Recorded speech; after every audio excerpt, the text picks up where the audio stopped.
On Saturday, the worst of the worst in society showed their faces in Charlottesville, VA, in an attempt to regain the spotlight and stand up in the name of preserving history and white supremacy. The alt-right, as they termed themselves, are not right by any means. They claim to believe in American nationalism, under the auspices of promoting traditional values.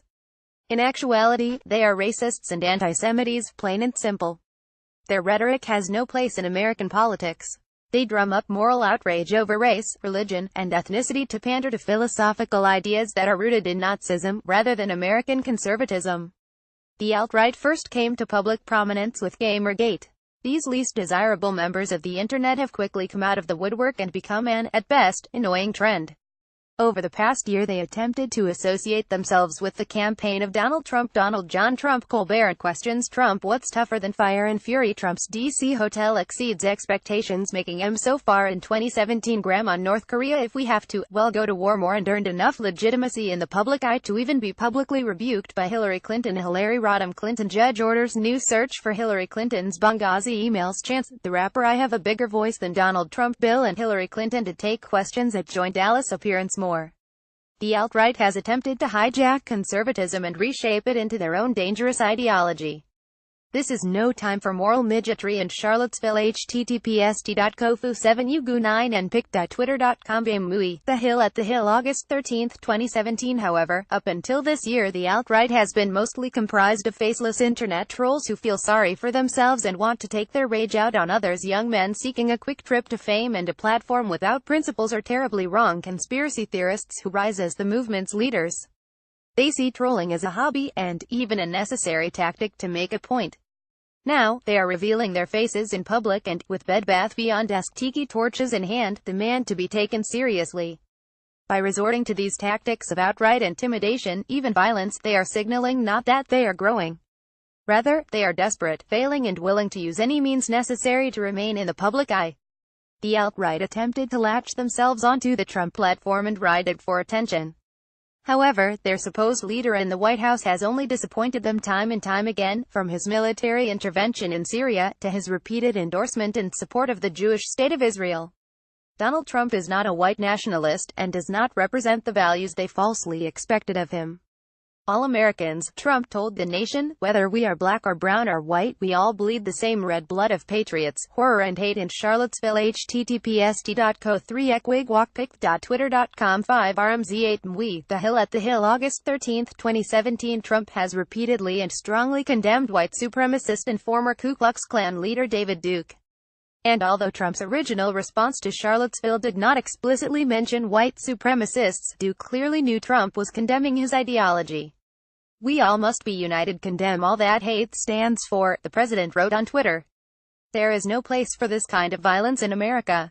Let's come together as one. In response, Duke slammed Trump, tweeting, "So, after decades of white Americans being targeted for discriminated anti-white hatred, we come together as a people, and you attack us." Quickly, the White House updated its statement, explicitly condemning white supremacists, KKK, neo-Nazis and all extremist groups. Without a leader in office to validate their existence, the alt-right's only other option is to turn to the streets to get their message out by any means necessary. Their message, demonstrated by their own words from this weekend, is the same blood and soil traditionalist ideology that the German Nazi Party used to rally support.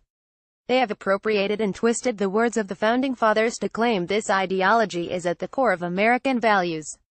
They have taken the racist 14 words mantra and brought it into the open, using racial epithets that no decent person would tolerate, let alone speak.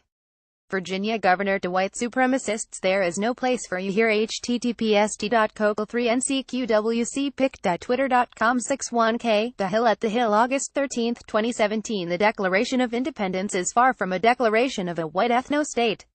Rather, it sets forth the self-evident truths that all men are created equal, that they are endowed by their Creator with certain unalienable rights, that among these are life, liberty and the pursuit of happiness. This concept of natural rights, originating with John Locke's Second Treatise of Government, did not hedge exceptions. Indeed, American history has demonstrated that the notion of a white America is absurd. Our nation overcame slavery, welcomed immigrants seeking asylum from famine and oppression, and offered every person the opportunity to create a life of their own. Watch hundreds march in Atlanta to condemn white supremacist rally in Virginia. https://cov-5mbv57i8pic.twitter.com's 8jmhk9y. The Hill at the Hill, August 13, 2017. The founding principles of conservatism rely on this concept of individual responsibility and achievement. To retreat from that concept, and blame other cultures, races, and religions for the wrongs of society, is cowardly. It is a convenient escape from responsibility, and allows the wrong men to appeal to the worst of human emotions. In the same way that German socialists gained power by appealing to these emotions of fear, distrust, and blind loyalty, so the alt-right hope to convert the Republican Party to one of nationalism and fascism. Having failed in this mission, their only option is to go public, taking perceived injustices into their own hands. For these people, sunlight is the best disinfectant. Exercising their freedom to assemble and speak their minds is a chance for them to be exposed as representing the same evils of the past.